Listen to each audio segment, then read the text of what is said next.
shift its mentality and be ready to win. Do you see that now, and do you see that developing year on year?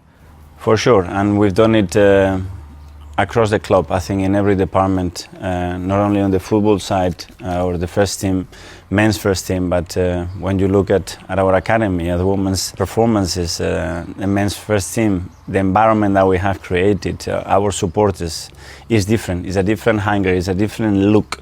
We're really showing our teeth because we want to win, and we know that if we want to achieve that in a consistent way and put the club in the position that we want, that's going to be key. First of all, it's about believing. We have to believe that we are good enough to do it, and I think and I feel that belief, and the club is really hungry, and we want more.